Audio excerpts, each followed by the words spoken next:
Paul, how satisfied are you with not just the victory, but the manner of the victory as well?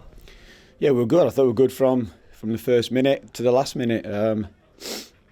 Good performance. A lot like we want to be. I know we can't. Listen, as much as we try, you can't have days like that every day. But today it was our day. But it was down to us and how we approached it and how we played and the energy we played with.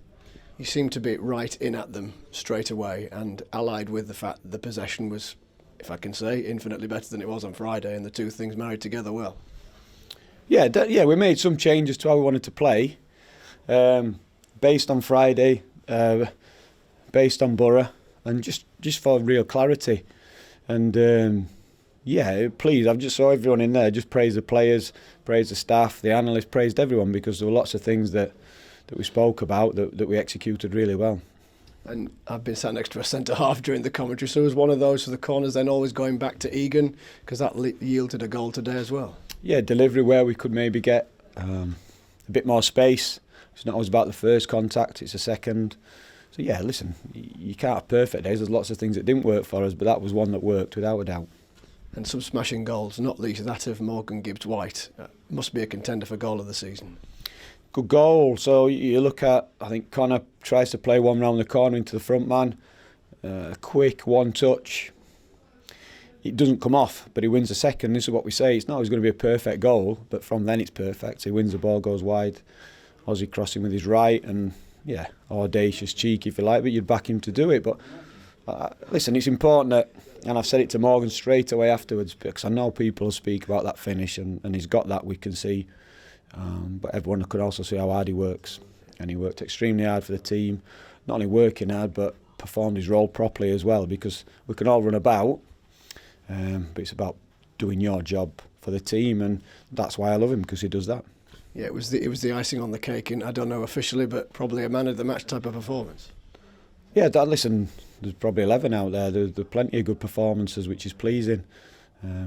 Like I said, we speak about lots of things. We speak about incidents, we speak about decisions, we speak about key moments. In my head, it's about the performance, and it's about, is the player performing his role, and that's sort of what we feed back, because that's the bits you can control, and then hopefully you get more nights like that. What kind of statement you sent out though? I mean, I appreciate there were lots of different layers to this game, but ultimately Middlesbrough are a good team as well, and you've been able to thrash them at home. So what kind of message does that send out? Yeah, maybe, but I'm going to give the same answer. The twist turn, you've seen again a few more teams in the top half playing each other. It's the same again on Saturday, and so that ultimately means teams will continue to drop points. We have to make sure we gain more than the others, you know. It's impossible to win them all. As much as we'll try, we won't.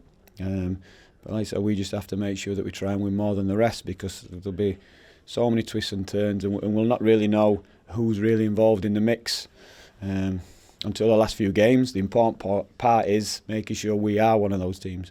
It's looking like that now, isn't it? The table is not separated. It's probably even more contracted than it was a couple of weeks ago. And it will be. It'll continue to be like that. It'll not sort itself out in terms of, right, it's these four for these two positions and so on until the very end, because it is that tight. And as I say, there's so many teams got to play each other. Just finally, the one negative, Fleck. What happened with him? He felt his groin, so there's usual conversation. We'll have a little look. We'll assess him and take it from there. Just on a personal point of view, clearly a lot was made of Chris coming back here, etc. But when the thumb was raised and the crowd was singing your name, what did that mean to you? Yeah, it's a big thing. It's a big thing, and I'm so pleased that, you know, Chris and his staff got announced back, got a big round of applause, got the ovation. But Chris, like me, knows that we want to win. We want the 3 points, and I think we spoke about it in the week. The fans are exactly the same as us. If it's your club, and the fans want to win. So whilst, and rightly so, Chris and his team have been recognised for everything they did here, after that it's about trying to win the game. So the fans are as important as we are.